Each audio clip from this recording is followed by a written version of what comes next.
How's it going? Coach Ryan Fanley here, and I'm in my Zen Palace, my dungeon gym, the Viper Pit. And today I'm having a get back into it workout. I had a big deadlift a few months ago, and my body was broken down, my work capacity was low, I was a little injured and demotivated, so I took some time off. So today I'm going to show you a workout that I like to do within the first couple weeks of getting back to the gym after a layoff. So what you're going to see here is exercises with fairly light weights because we're not really pushing strength. I want to make sure I give my tendons, ligaments, joints time to adapt to the new load. We're going to see upper body and lower body exercises paired together to give a conditioning effect. So you'll see a barbell good morning for the posterior chain and low back and hamstrings paired with a dumbbell incline press and a lat pull down. And that basically forces blood all around the body. The heart has to work very hard to pump blood to the hamstrings and then to pump it into the chest and then to pump it into the back. So we like to chase that blood around with the heart to give that conditioning effect. I do this only for a couple weeks. A lot of people will do this for entire 12, 16-week cycles to try to lose body fat. It works for some, but in my opinion, you just end up getting kind of weak because you're never actually using a heavy enough load to tax the muscles properly. I like to be strong, I like to be big and powerful. That's kind of a persona of who I am. I realize I'm not that right now because I'm coming back after a layoff, but you'll see it evolve over the course of the next few months. Anyway, enough about me. A lot of people will do this for 12 to 16 week cycles, and I think it's beneficial only for the first few weeks, just to get your anaerobic enzymes boosted, to get you clearing lactic acid better, and to just boost your work tolerance. This phase isn't directly designed to build a lot of muscle. You may drop a little bit of body fat, but that's not the main goal. The main goal is to boost your body's ability to train hard. So this is a foundational phase that's going to set up future phases down the road. So with that being said, let's dig right in. I'm Coach Ryan, and I hope you like this workout. Let's get it. All right, the first exercise in the pairing here is the safety squat bar good morning. Basically, we're taxing the hamstrings and the posterior chain with this lift. It's one of my favorite lifts in the world. Either with a straight bar or a safety squat bar. With this, you're going to brace your core tight and simply push your tail back, push your butt back, and reach with your hamstrings. You want to try to keep a nice neutral spine. Here you see my upper back around a little bit. A lot of that's due to the function of the safety squat bar to strengthen my thoracic extensors. But this is primarily a hip and hamstring dominant movement. I'm going controlled down into the hole and then driving the hips forward and thinking about cantilevering back and doing a backflip at the end of the lift. So we're starting this workout out with a lot of bang for the buck. The weight's not super heavy, but I'm getting back into it, so we're starting off a little bit lighter here. And I am pushing, all right? This workout absolutely wore me out. So one more rep, and then we're going to rack it, and we will move on to the next exercise. Next up is a pause thick dumbbell incline press. These are my Iron Mind Olympic dumbbells. You'll notice I make a pain face every time the dumbbells get to my chest because I've got some pretty cranky shoulders. But just doing a brief pause at the chest to eliminate momentum and then driving up with the dumbbells.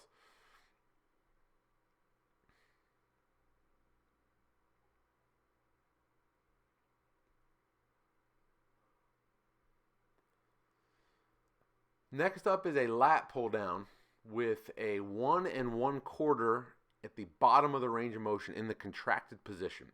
So every single rep has a quarter rep in the contracted position. What this does, this allows for longer time under tension for the lats.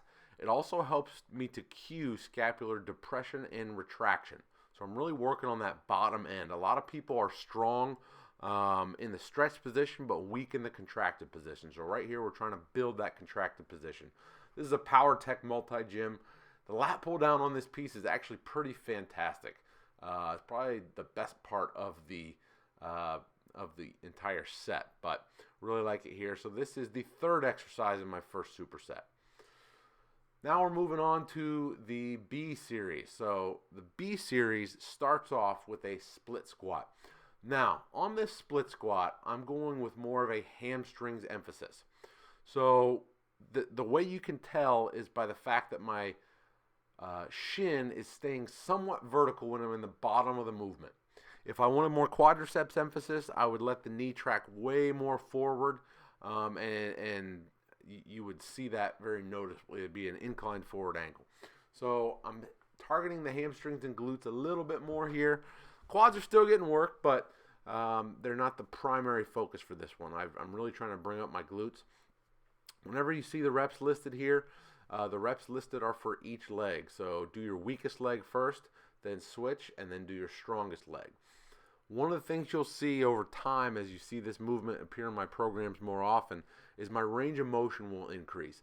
I tend to get very, very stiff and tight when I don't do much for a few months, and I'm just kind of getting back to the swing of training here, so I'm pretty stiff. You'll see my legs will split a little wider in the future. I'll have a greater split and get a little more range of motion. After that, one of my favorite exercises is a prone dumbbell iso row in the contracted position. You don't need a tall bench for this because we're trying to work that end range, the shortened range. So you're simply pulling the dumbbells up and pausing for a predetermined amount of time. You can pause for 4 seconds. You can pause for 8 seconds, 10 seconds. I tend to go with 4 to 6 second pauses. Really helps bring the rhomboids into focus and work hard on the scapular retraction aspect of this movement. The short range of motion keeps tension in the top end there, so it's not the same as doing it on a tall bench. After that, okay, this is where it starts to get ugly. I've had 4 shoulder surgeries, 2 on each side. My shoulders, I'm a candidate actually for shoulder replacement in both of my shoulders. So these are empty can raises. My arms really don't like to go up much higher than that, so you're going to see pain face, you're going to see some weird movement dysfunction and some obvious camera dysfunction. I have obviously not figured out how to do the zoom. Sorry about that. But with the empty can raise, you're basically pointing the thumb down and the elbow more upward toward the ceiling. This is going to hit the medial and posterior deltoid a little bit more. It's also going to hit the rotator cuff a little bit more, the supraspinatus specifically, as well as the infraspinatus. So these are ugly. This is lightweight, baby weight. An infant can probably use more weight than me on all variations of shoulder raises that involve elevation. So I do it for rehab because it does end up making my shoulders feel good. Same thing with these. Palms up incline front raise. Back before I had all my shoulder injuries, I would do this with 50 to 60 pound dumbbells. Now 10 pound plates are enough to make me cringe. But it's still good for strengthening the shoulders. It's also a great lift for strengthening the serratus anterior, which is an important shoulder stabilizer, one that is often weak in people with shoulder injuries. I know, speaking from experience, after each shoulder surgery, my serratus has been very inhibited and it doesn't want to work. So I always like to include this exercise either in the workout or in the warm-up in some capacity to try to improve serratus activity as well as just elevation mechanics. Laying back on an incline makes it a little easier while in the range of motion that's toughest for me, which is right as my arms get around shoulder height. Next, Swiss ball leg curl with bands. I do not have a dedicated leg curl machine, so if I want to do knee flexion, I've got to do eccentric glute ham raises or these. These are nice because the band resistance can make it pretty challenging. A regular Swiss ball leg curl is often too light to get the job done. Next, C2 exercise, hammer grip dumbbell concentration curl. Old bro move, going back to the meathead days here. So the hammer grip trains the brachioradialis to a greater degree, more so than the biceps. Brachioradialis is the golf ball sized muscle that you kind of see popping out there on the front of my forearms. I like to train it just for elbow health and to keep the grip strong, and because it makes your arms look good when they're well developed. Get a good squeeze at the top here, and you want to try to make sure that knee's fixed. I'm getting a little bit of wiggling there, but the more fixed you can make the knee, the greater contraction you're going to get in the arms.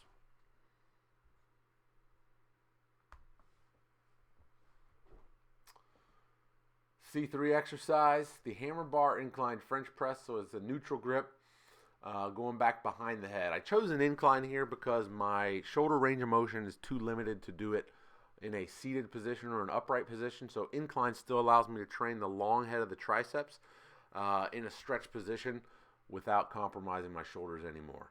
Keeping it light today. Again, the rest period is short, the volume's fairly high for getting back into it. One-legged calf raise. So on this, I'm doing it with a dumbbell, single leg, just up on my rack. And just like with the last calf raise video and the workout I showed you earlier, I am not getting a great range of motion here. So this is an eye-opener to me that I probably need to go to two-legged calf raises for a while, or to ditch the weight and do it just with body weight until my calves get stronger. I'm getting a good stretch, which is half the battle, but I'm getting a pretty weak contraction with calves.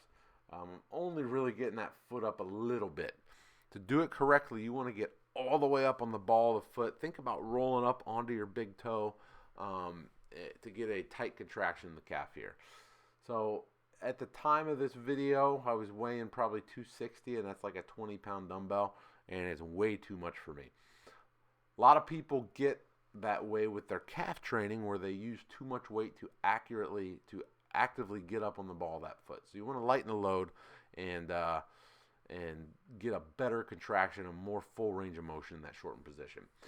Last but not least, the wrist roller, working into wrist extension. This is a product from Iron Mind. If you don't have one, I've made them before out of just a wooden dowel and a rope and some weight and a carabiner. I like this. Again, I'm a big grip guy. I like grip training. I like forearm training. I think strong hands make a strong man. So it's something that I tend to include into my workouts quite a bit. So with this, I'm just going till failure. Now, you'll notice with my rack attachment here, I can hold it so that my shoulders aren't the limiting factor in holding the bar up. Some of you may have the ability to do this. If you're doing a solid wooden stick, then you will not.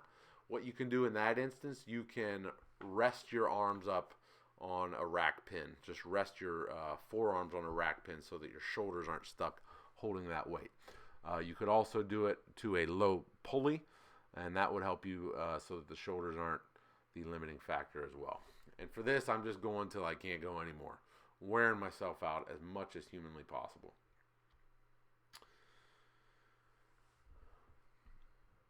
Oh, get it. Oh, get it. And we're toast. Oh, maybe not. Yeah. Oh, sorry, one more. Totally forgot about this one. After the wrist roller, I went immediately into a pronated chin-up bar hang. I basically just took an overhand grip and hung there until I couldn't hang anymore. By this point, my hands were toast, so I did not stay on the bar very long. Good addition to work both flexors and extensors with that pairing. Hope you enjoyed this workout. I'm Coach Ryan Family from Viper. We're building. It's pretty ugly right now, but it's getting better with each and every workout, and I hope you're enjoying these sessions. Feel free to try it out on your own or a modified version of it. Hit me up in the comment section if you have any questions. Peace.